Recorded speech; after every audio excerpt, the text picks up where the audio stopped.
All right. Let's get this show on the road, shall we?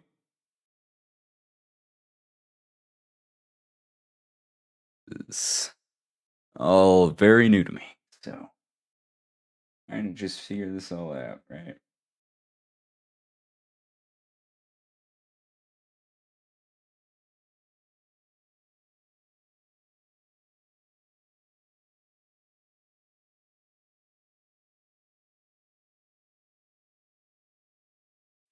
So, today we're going back and we're looking at first the first video I ever got behind a mic and recorded. All the other videos I had made prior to this was all purely gameplay. And so I thought it might be fun if I went and live streamed this and then uploaded my actual reaction to YouTube later. But thought it might just be kind of interesting to go and give my thoughts as we go through the video here. I can talk about um, my thought process as I talked about different things in here and some of the behind the scenes a little bit. And kind of go from there. As lots changed in 2 years, but a lot has also stayed the same. So, without further ado, I guess we'll play this intro here and go from there. Vail VR, a game that is finally launched on MetaQuest Store and Steam. A VR game that is boasting unparalleled combat. Now, in this video, we're going to take a deep look at it, see what is great about it, what is not so great about it, and where it's going to be going next. As someone who has beta tested the game on the MetaQuest side of things, and someone who has been watching the game for a lot longer than that, I'm excited to give a deep dive into the game here. With that in mind, I will be posting timestamps in the description. Okay, so you guys probably could hear this, but there was a cut there. There was a clear cut. If I remember correctly, a lot of the cuts that I made in this one. Hi, Egg. Hi, Egg. So a lot of I'm going over a video here that I made several years ago. But so a lot of these cuts, I was using my phone for this video to record it, edit it, all that stuff, because my PC was not necessarily in the greatest place. That changed shortly thereafter, and the rest kind of slowly fell into place. But it's always interesting to see with these things. And the comments for your viewing pleasure. And I hope you enjoy the video.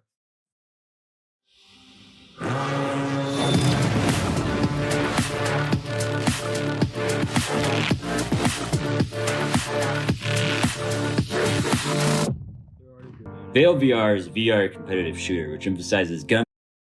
Okay, so that intro wasn't too bad. It was pretty clean. It was a little wonky, but it worked.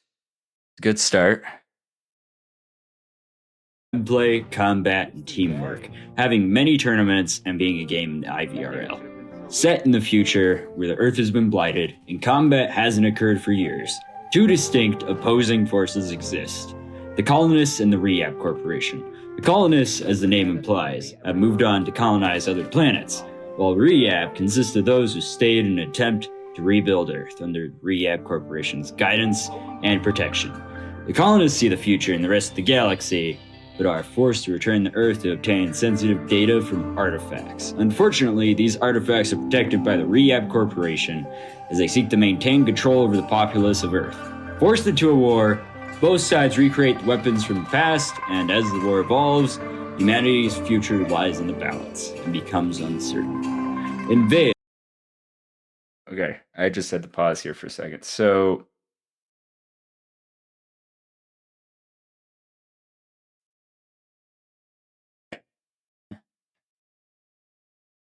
the lore for this game, as far as I'm aware, has changed a little bit. It has not stayed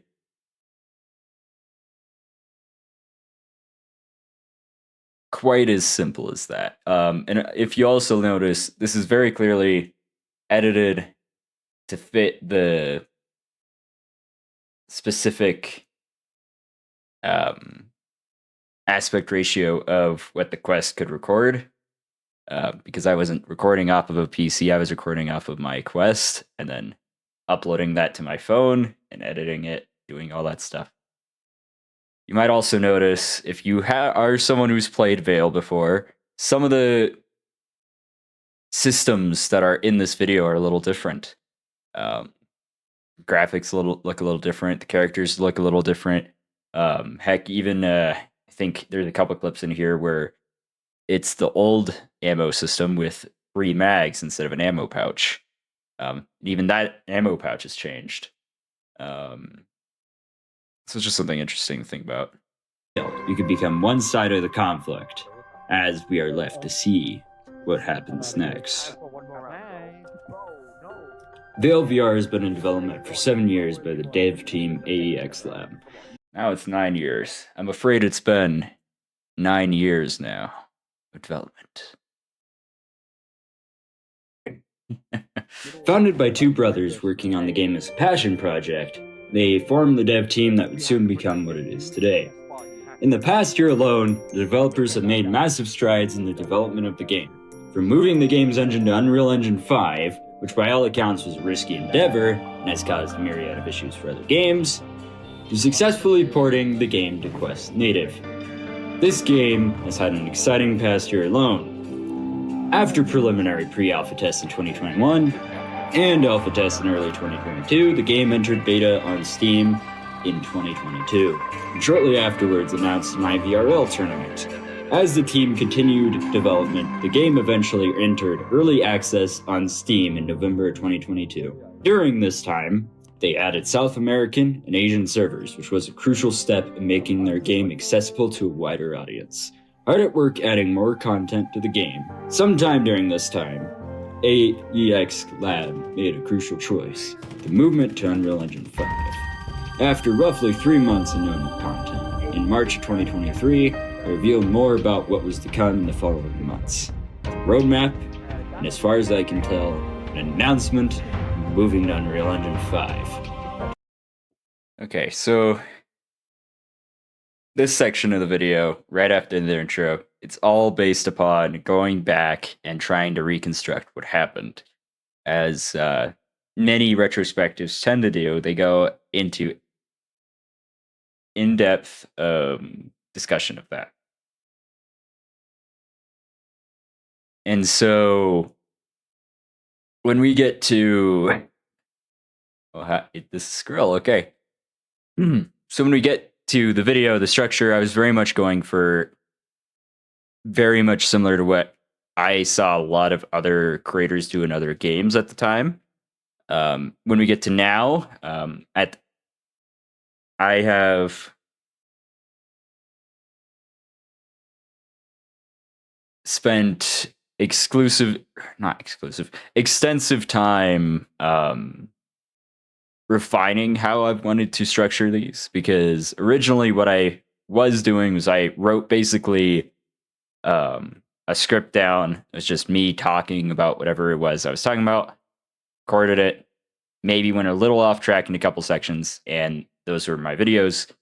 We get to now, and I'm going a little bit more in depth. My scripts are becoming a little bit more of a reference point, and then I'm having my own actual thing I'm recording that's a little different from that script. I'm not reading off word for word, which is what I did here. I know that sounds a little wonky, but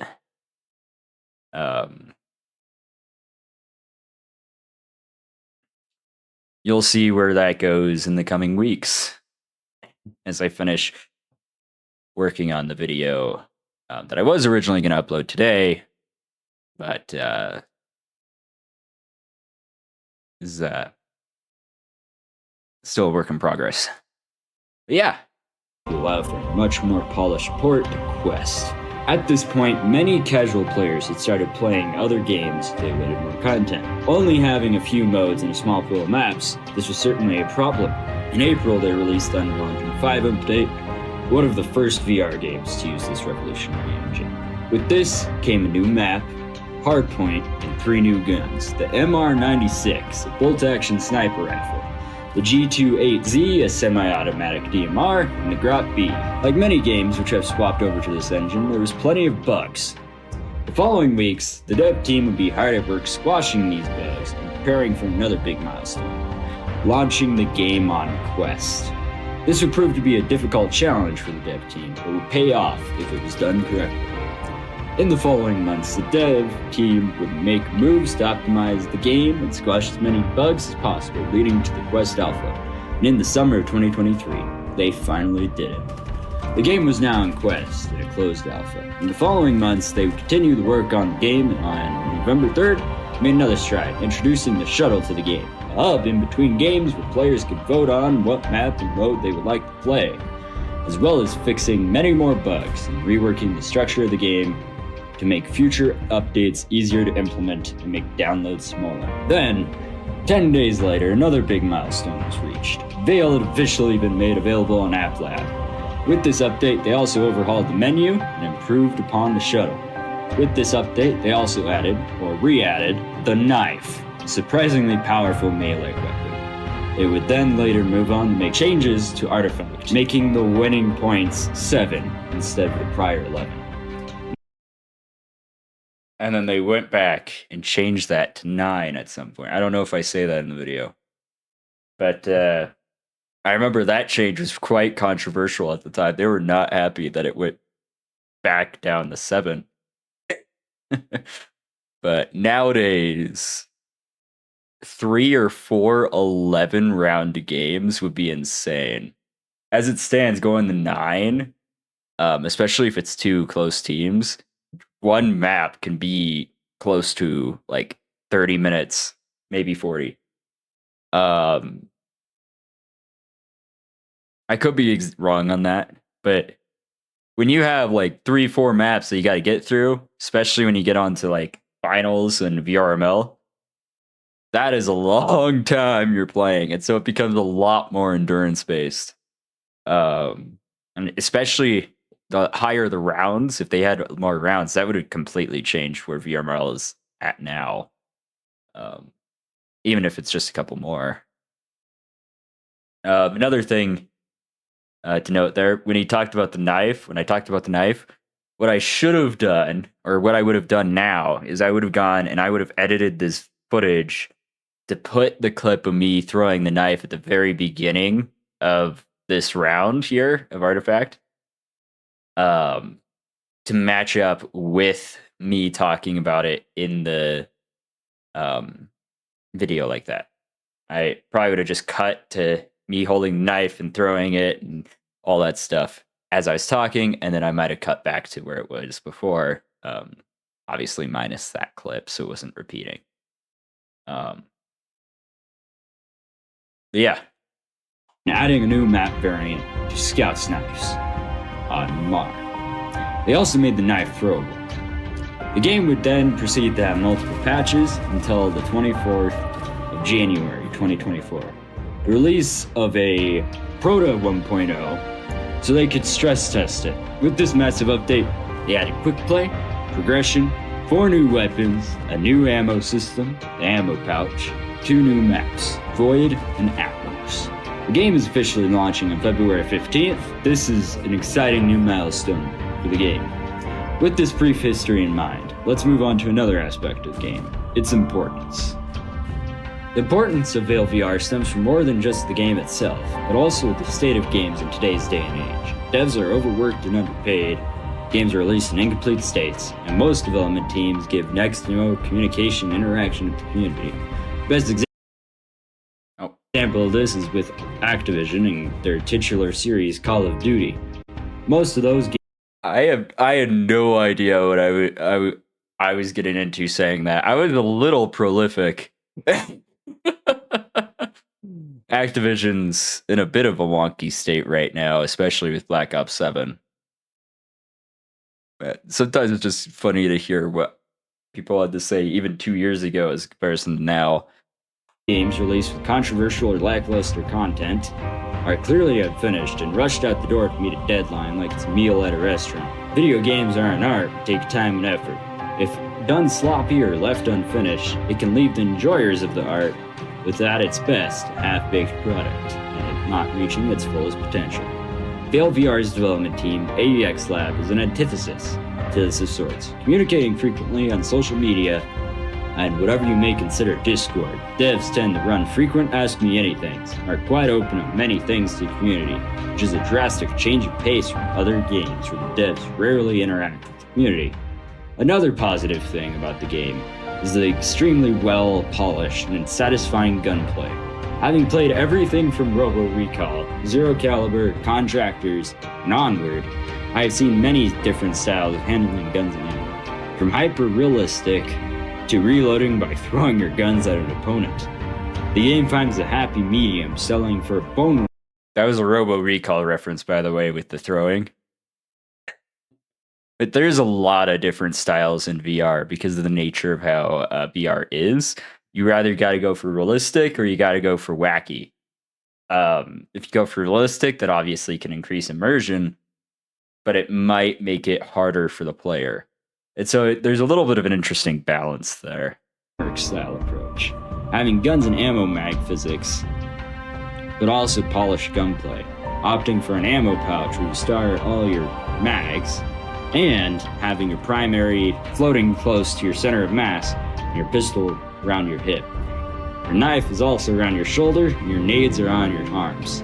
The ammo pouch allows for the players to scavenge other players' ammo quickly, as well as allows all of someone's ammo to be stored in one consistent place. It also allows those who like reloading their...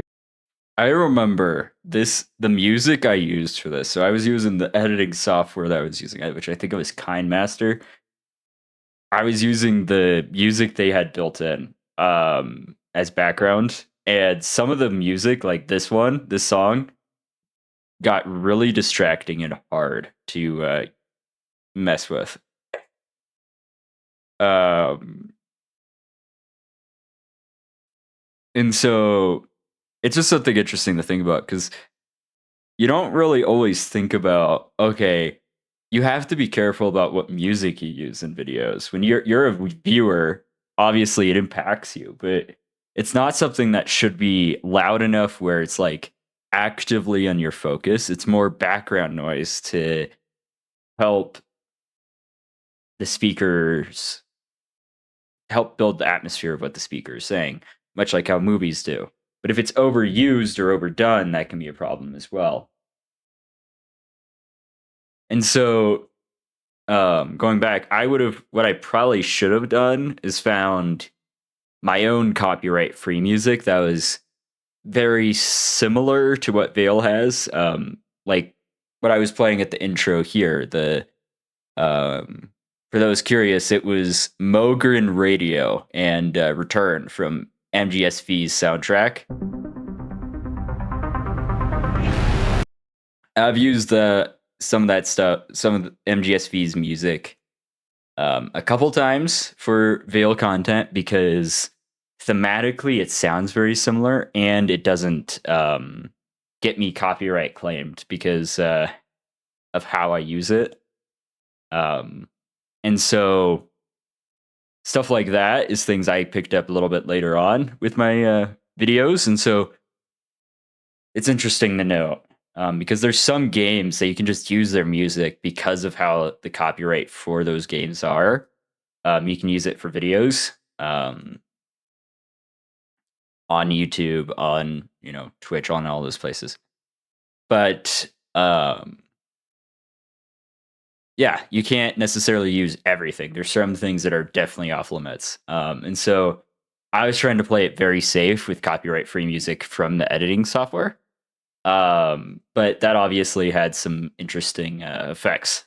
Guns after eliminating someone, even if they used a couple bullets, to not have a half-empty mag to deal with. The game allows you to put your mag back into the ammo pouch and not have to deal with it. It's I was very clearly kind of having a hard time describing this. If this was a modern, if I was doing this today, I would have probably just cut out most of this section and had a very bare bones explanation and hoped that the viewer would kind of be able to pick it up based on the gameplay and what I was talking about. Unless I was going for like a documentary style thing where it's like I would go and show a clip of me actually using it. But even then, it probably wouldn't use as much time for that. Strikes a middle balance with the guns that allows for most engagements to be fair and balanced with the time to kill. All the guns in the loot pool have distinct benefits and downfalls, allowing any gun to be viable in the right hands. This lends to the competitive nature of the game, which is best showcased in the game's most prominent mode, Artifact. This game mode, a fresh take on Search and Destroy, puts two teams against each other, with one team protecting pillars which the other team must attempt to plant an artifact on. The defending team must stall for time to run out on the match timer, defuse the artifact, or in case of both teams, eliminate the whole opposing team. At 8 matches in, the team swaps sides. At the beginning of a match, and at the switching sides, all players do not spawn with a primary weapon and must rely on their equipment and secondary to win that round. Vail rewards players with satisfying kill sound effects and even more satisfying headshots. The game is easy to learn but difficult to master and allows for... So an interesting fact about this. So as the updates went along after 1.0, it got increasingly obvious that there were flaws with both the headshot system and kills, especially as there was issues with the netcode. And there was a bunch of different things where a lot of people, I'll probably talk about this in my 2 year later video, or one of the parts of the 2 year later video, but it's something that constantly kept coming up in the competitive community because you're pushing the game to its limits and you're the players that are playing it 24/7. And so they were starting to notice flaws after I made this. And so back then, I wasn't necessarily cognizant of that, but nowadays it's kind of obvious. It was like, it doesn't age nearly as well because a couple updates later, it kind of got messed up a little bit, and then we get to now, and it's a whole other mess. A great deal of replayability, allowing those... Wow, that music is distracting, and it's a lot louder than I thought it was going to be. With cosmetics and an extremely rewarding progression system. The feeling of having a high-kill game with low deaths is a beautiful and satisfying sight. It brings me back to the OG Call of Duty and Halo days. Okay, that gun flip I did, that was sick. That was slick. I forgot I did stuff like that.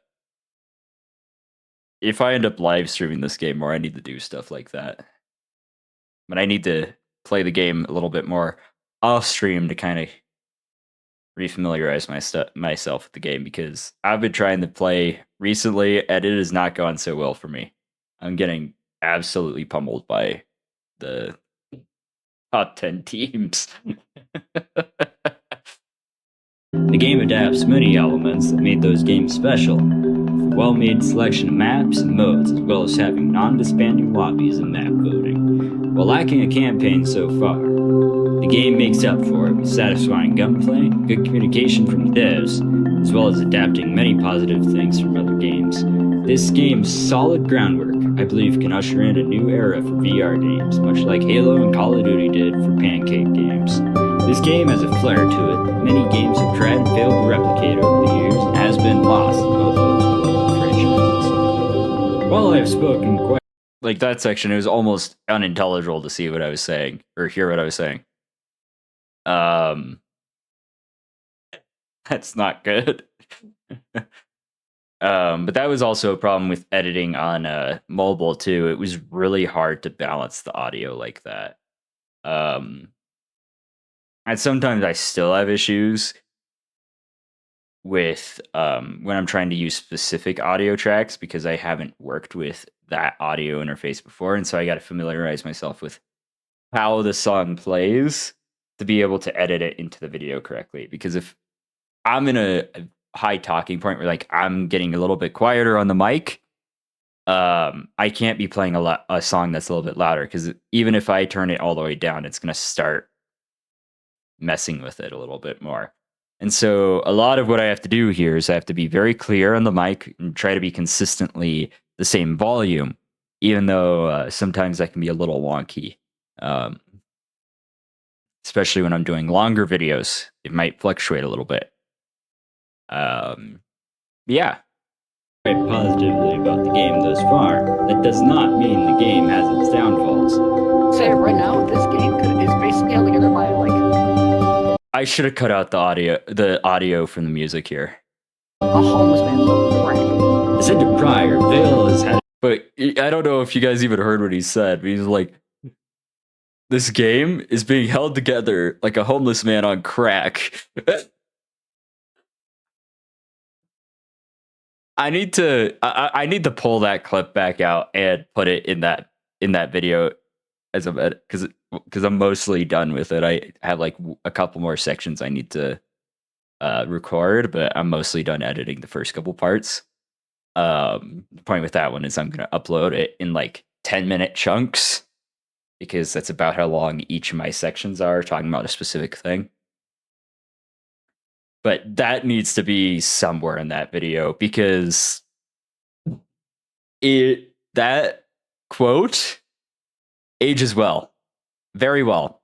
The game is still held together like duct tape.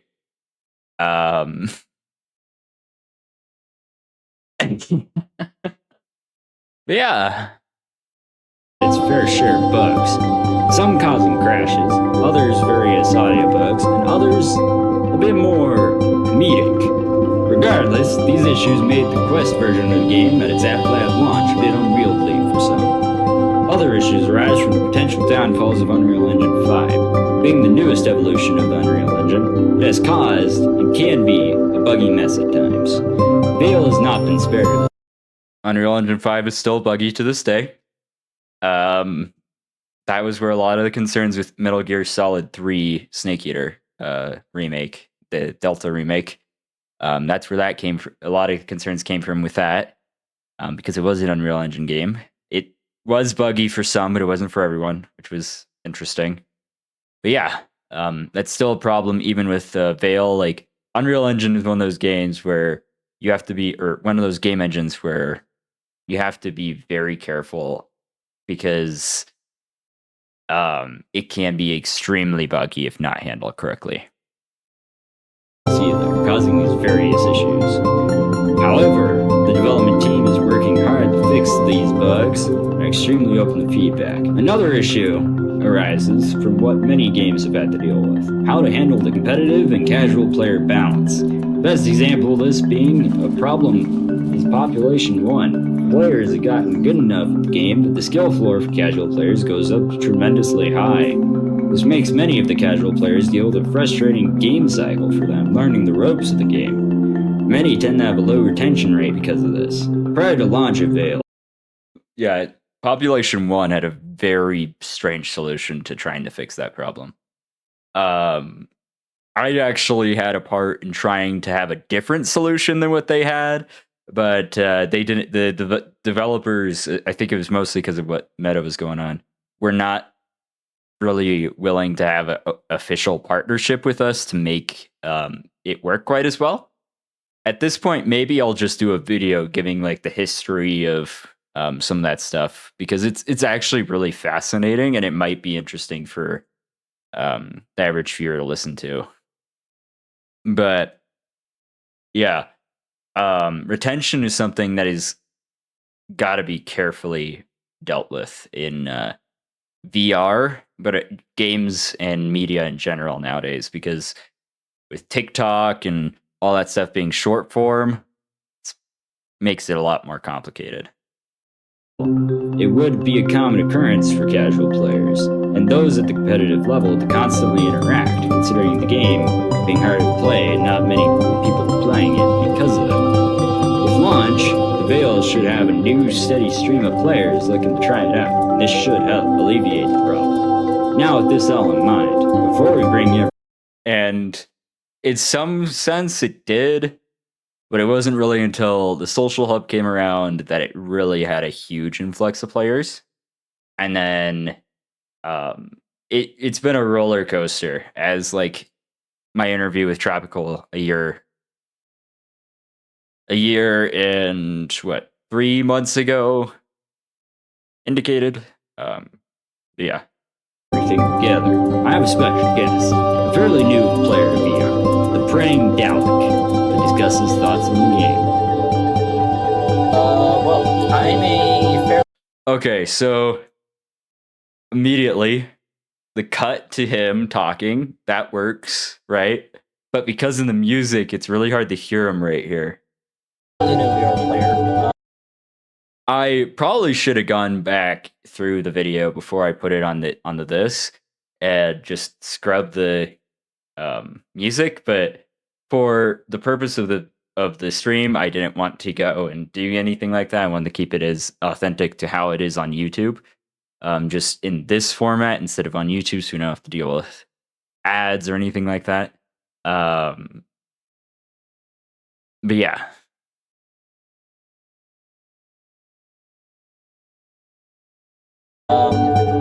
I'd say I have about 3 weeks playing VR. Some of the games that I've played a few shooters, mainly Pop 1 and a little bit of Ghost Switch War. Vail, though, on the other hand, has been a lot of fun. Yeah, I've been playing that for 3 weeks. Also, it was one of the first VR games that I played. The gunplay is pretty nice. The guns are really balanced, and they have some pretty good selections right now, even in its beta stages. The SMGs I've had a lot of fun with because I love up close combat. The assault rifle's pretty good, but by far my favorite weapon has to be the shotgun that they added. I can't remember the name of it. Yes, Egg. I absolutely agree. And I love that you've just been sitting here watching this in just sitting there chat, and then you have casually responded here and there. But Pop 1, Vail, I'm hoping I can bring him back on for some videos here in the future. Yeah, I personally agree with you, Egg. Not everyone does, based on from what I've talked about, but that's also their own opinion on such things. I think a lot of the interesting factors that comes with some of these videos when it comes to these discussions, and what I was going for when I brought Praying Dalek on this video was trying to get a casual player or a newer VR player's perspective on games, because especially when it comes to VR, a lot of the time when you get people on YouTube and all that, they're usually pretty veteran players. And so when it comes to discussing things and whatever, they're coming from a standpoint of being more knowledgeable on what we're talking about when it comes to all the factors, whether it comes to how you play and all that, or our own opinions on things. They're a lot more steadfast in that. And so when it comes to a newer player, getting someone who's just got a VR headset or is trying it for the first time or something along those lines, they have a very different perspective. And it's a very important perspective because you need to have players like that coming in, or else it's just going to be the same people forever, basically, until everybody gets too old to play. And then at that point, then VR kind of starts decaying a little bit. And so you need to have a newer player that can be varying in age and interest and what they would want in a game. And so having those perspectives are just as important as someone who's a little bit more knowledgeable in VR, more competitive players as well, stuff like that. and I'm not good with memorizing gun names, but yeah. So the different modes, like artifact's confusing a little bit, just for me having to set up the little orb thing or whatever. I don't remember what it's called, but that thing. Yeah, so there's that. Team deathmatch is your standard, like COD style team deathmatch. Free for all is pretty self-explanatory. You just shoot everyone against everyone. Yeah, so there's that, and so some negatives I might have is when it comes to joining in a match, there's a lot of really, really good players, and as a noob, that really kind of sucks for me because I die a lot and I'm not as good as the other players. So, and this is a problem with a lot of VR games, especially ones that have like early access periods, because a lot of the new players that aren't gonna be as good at the game and aren't gonna spend as much time, they're not going to be on the app lab playing games nearly as much unless their favorite streamers are and all that. And even then, they might not necessarily. When you get to like Population 1, for example, when it started, everybody was kind of on the same playing field, but there was clear people who were ahead because they were beta testing the game up until its launch. But then the gap slowly closed a little bit, and then those players kept playing, going into Season 1, going into Season 2, going into Kingdom, Metro, etc. And that led to, in Population 1's case, a lot of those players, they got better and better and better. And then when people came in, it wasn't as close to the skill gap. Because even back then, those beta players weren't nearly as good. Something similar kind of happened with Vail here, especially early on. Once you got through the first 50 levels of progression, which took way less time than getting to like level 60 in Pop 1, and was completely a lot more COD-like in the regards that you're getting weapons and all that. There wasn't a whole lot to do until they added Prestige, which I think was in May. The game came out in February, first actual big update, didn't come out for several more months after that. And so once everybody got through levels, all there was to do was grind headshots, and the average new player isn't going to be that great at doing that. They barely can hit their shots to begin with, let alone go for the head. And so that kind of pushed people away as well. It didn't encourage as much replay value unless you were just having a whole lot of fun playing. As opposed to like Population 1, where it was a different story every game. With Vail, it was more the interactions that you had that told a different story. While the gameplay systems pretty much stayed the same on the same maps over and over and over again. And after a while of people playing basically the same every game, especially an Artifact, that can get kind of boring, especially for a casual player. And so that's something that was of note with this. For casual players, Vail is and a lot of games in VR, unless you get on the boat right when it first launches, it can be a very steep hill to climb for a newer player. And so that's what a lot of what we were trying to do with Six Mentoring came in, because we were trying to help bridge that gap, to help that hill not be as steep, to go and have a ladder instead of having to rock climb it, and it worked to some extent in Population 1, and we haven't been able to really have a whole lot of extensive use of it in other games yet. But the hope is that it may be able to come around to games like Vail, especially with the level of depth and complexity that's in the game now, beyond just Artifact, beyond just Team Deathmatch, beyond the Call of Duty style modes. You have mining in the social hub, and then you also have extraction, which both have their own depth in some way, shape, or form. And you could do different things with. And then when you get to Population 1, you basically just had the Battle Royale and the death that came with that. And so it's just a different ball game, and that's something that we're hoping we can maybe get around to here this year.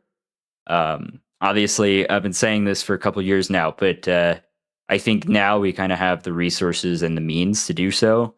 And so hopefully we can get something rolling there, even if that's through helping like the Vail Pro Coaching Network or whatever, if that actually can get it off the ground. But yeah, it's there's 4 minutes left here, so this should go pretty quick, and then we'll be done for this stream, I suppose. It it's not as fun as the game as it could be, but there's a workaround that, and I'm sure that'll be fixed when the game actually releases. If I could add anything, it would probably be just more guns, maybe some more modes and maps. Maybe like a map that takes place on a train or something, like a train chase. That'd be cool.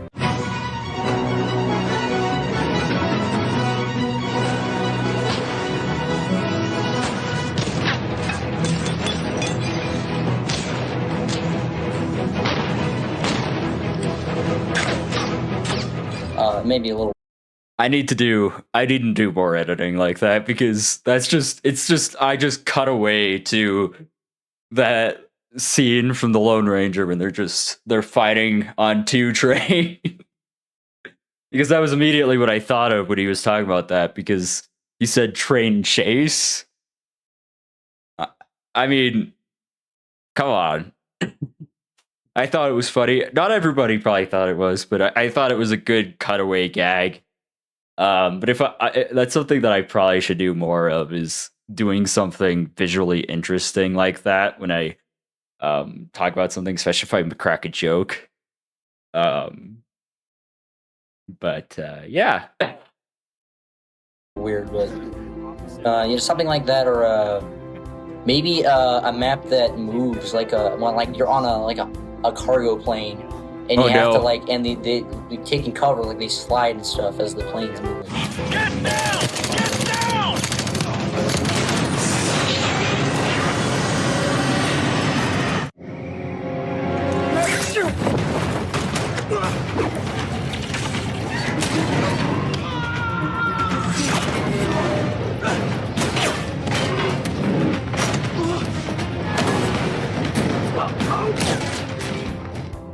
I don't know if they would add that into Vail, but just a suggestion. That is a good suggestion in my book. Oh man. Although that would probably tank your frames on Quest, having something like that. It would have to be like a plane where it gives the illusion of it flying, but there's not the movement. As it stands right now, probably. Or a train, maybe like the train's stopped, or outside the train is like, it's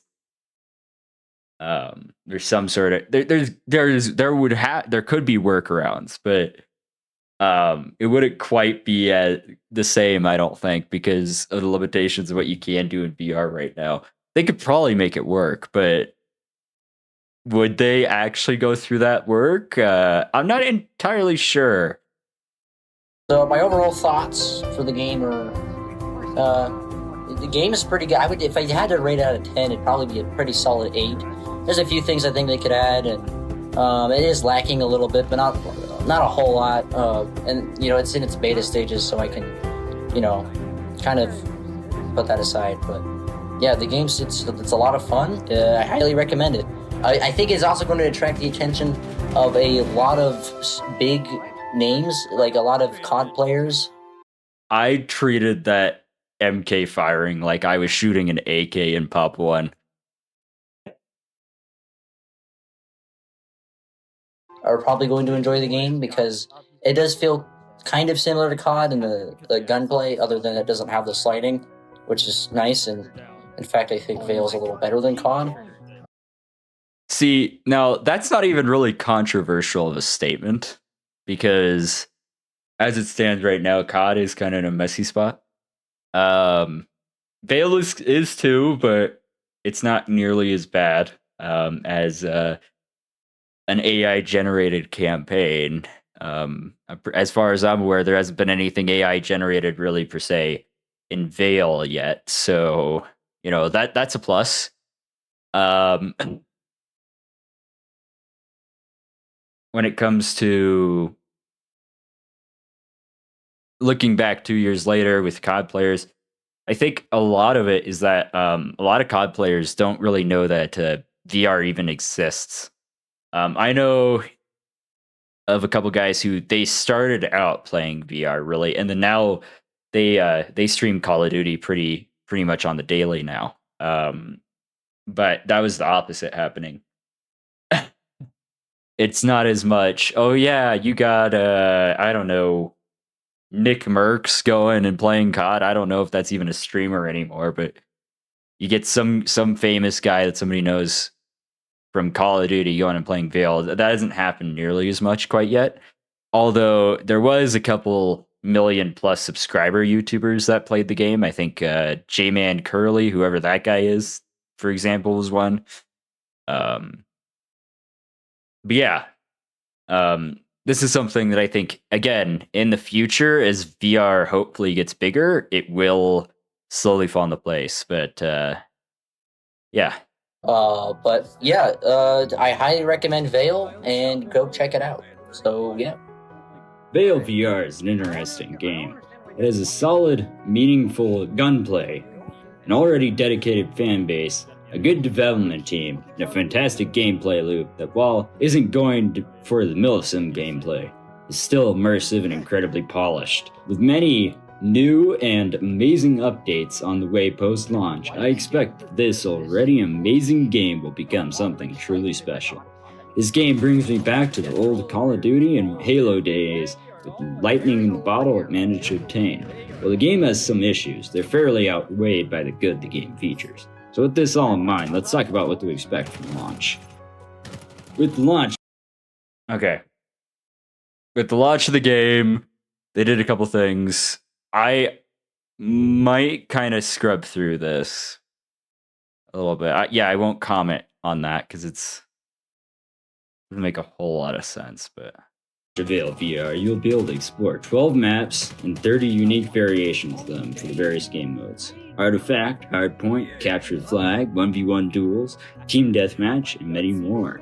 As you play, you can unlock new weapons, sights, and gun and character skins as you level up.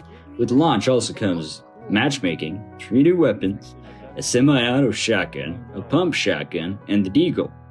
2 new maps, Atmos and Void, Friends and Parties, and a leaderboard and stat tracking system. For any content creators out there, Vail is launching a content creator program.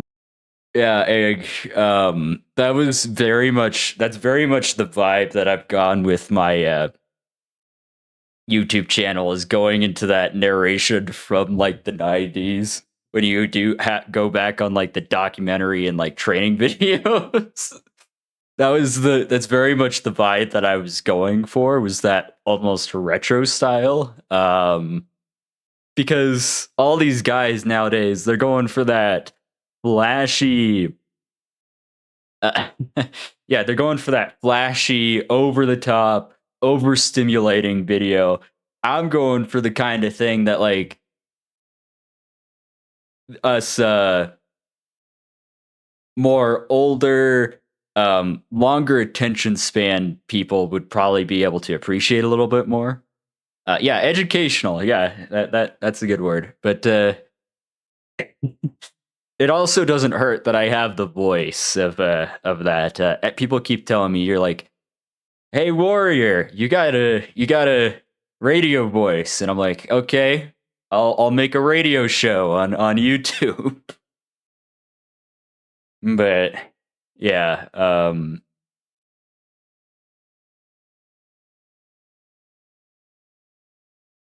it's changed a little bit because obviously I'm at a PC now. I'm using a PC for this editing and all that, but for the most part, how I deliver it hasn't changed a whole lot. Which is kind of interesting to think about. It's just the way I go about talking about things is slightly different, but it's also because I've kind of realized that I can't just go and spend 30 minutes rambling about basically nothing. Something very surface level.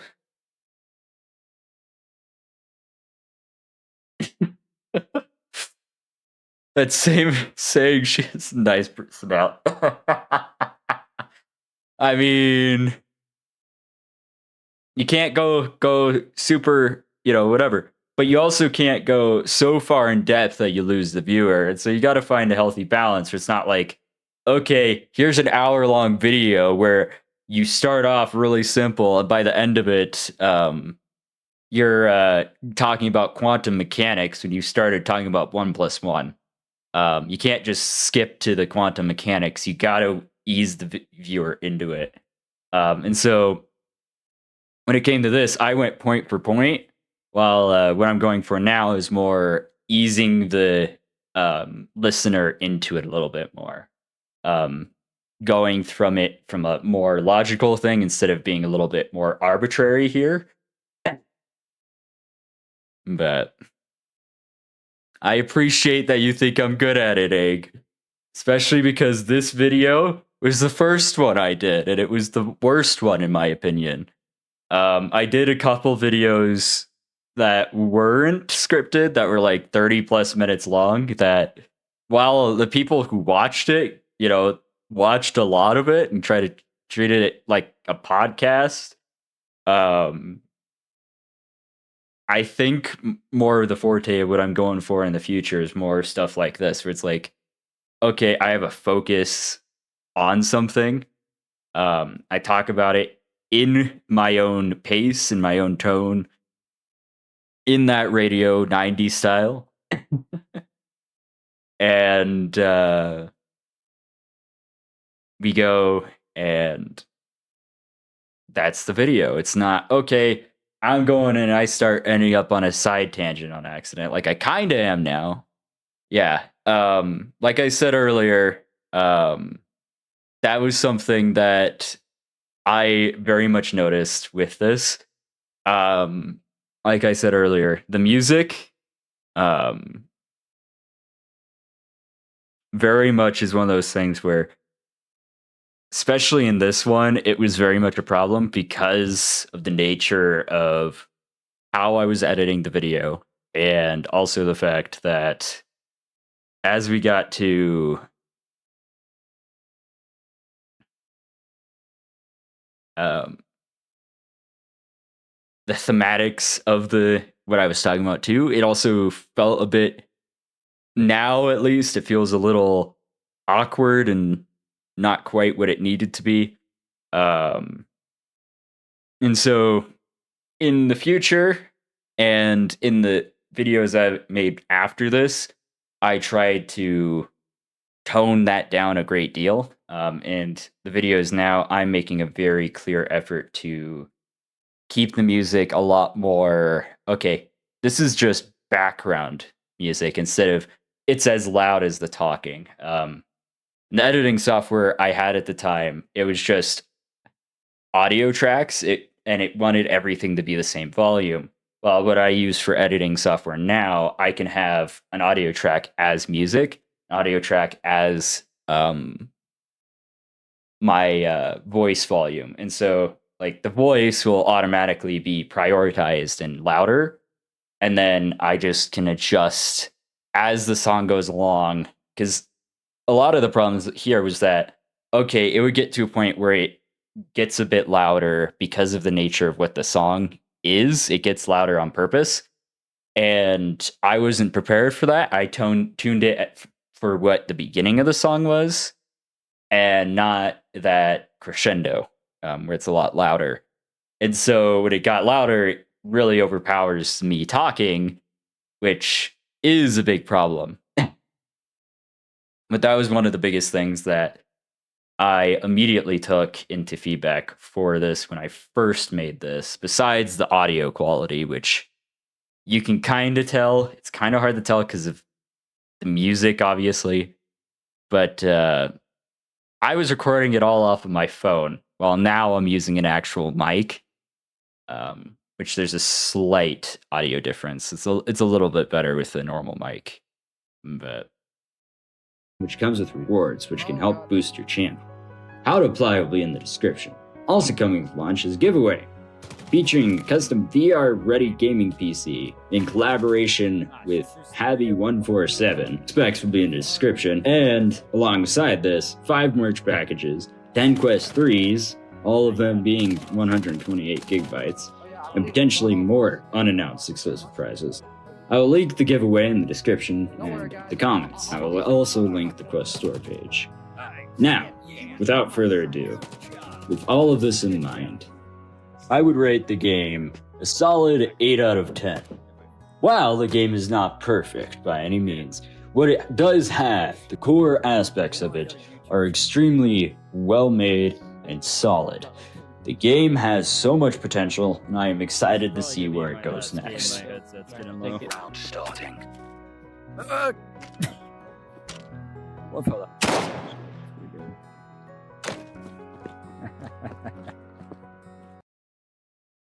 and I tried to leave that on more of a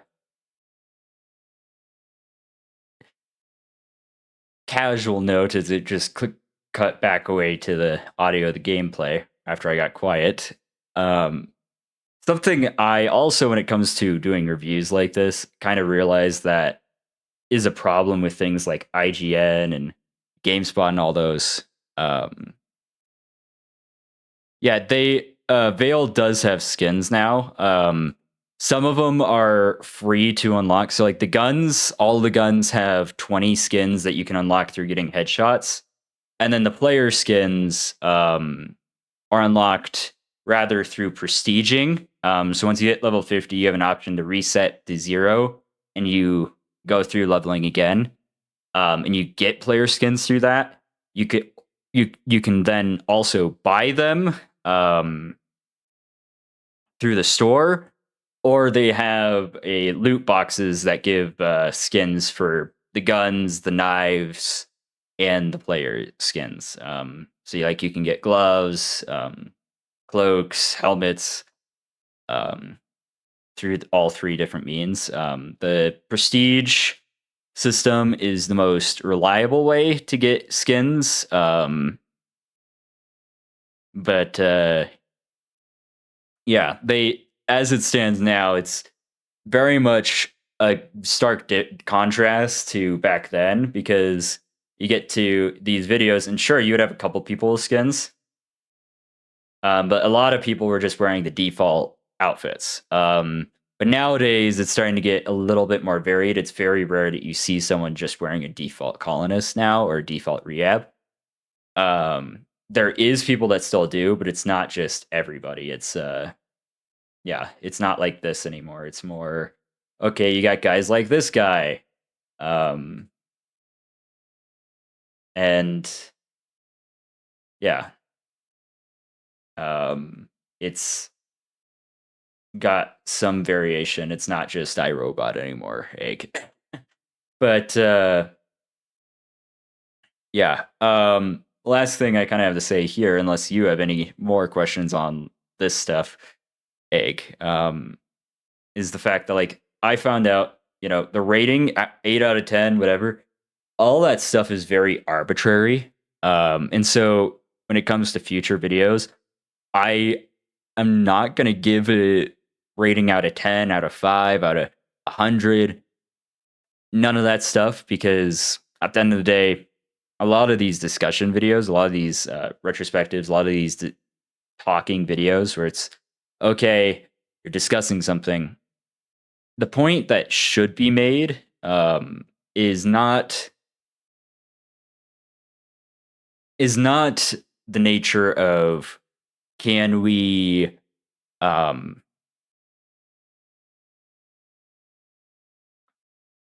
just get these guys to buy a game because it's 8 out of 10 or whatever. It's letting the viewer judge for themselves based on what you're talking about. And so it's like, okay, you talk about different things, you give a little bit more as objective of a look as you can, or if you can't be objective, you give both sides a fair representation, and go from there. Let the viewer kind of decide what they want. And a lot of VR content creators do have that going for them, which is good. But a lot of the non VR content creators, from what I've seen, tend to fall into the trap of not doing that. When it comes to stuff like, let's see, what's the word? When it comes to stuff like reviews, they're very complicated, especially when it came to stuff like this. So, like at the end there, when I was talking about what to expect from launch, because I released this on launch day of 1.0 for Vail, I got accepted into the partnered content creator program for that game right about a month before I actually finished this video. So it was about, I don't know, January of that year. And so that part was purely what they wanted me to say. And then it was just, okay, here you go. Here's some currency in the game and stuff like that afterwards for saying that. It was a paid promotion at the very end to kind of advertise it in a sense. And so you got to be careful with that when you talk about content creators, because when it comes to some of those things, sometimes they are getting paid to say what they have to say. And so you got to give a very, very clear line of direction for that. And so in the future, if I ever do something like that, I will preface it with, okay, some clarification that's what's going on. But yeah.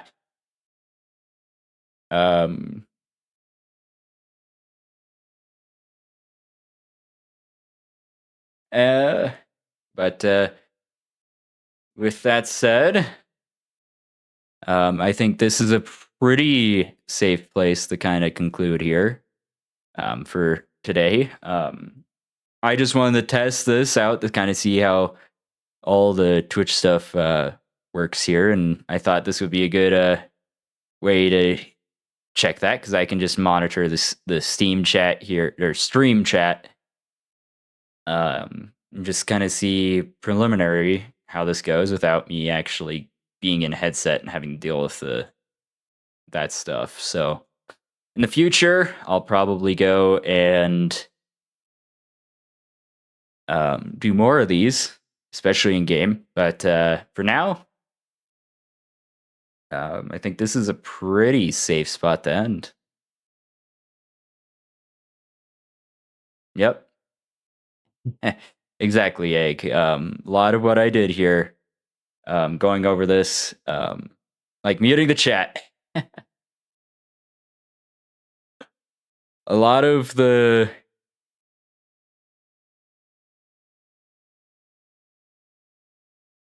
what I was doing here was very much to kind of see how this goes, and also be able to go back and reflect on what I did with that review, because that was from 2 years ago. Things were a little bit different back then. I obviously have changed a little bit, and it was a good point of reflection. It gives you guys it gives anyone who actually watched a little bit more of an insight into how I operate things now as opposed to then, and how I may improve in the future as well. And so, yeah. But you all have a amazing rest of your day, especially you, Egg.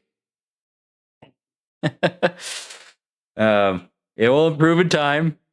Don't you worry. But yeah, take care.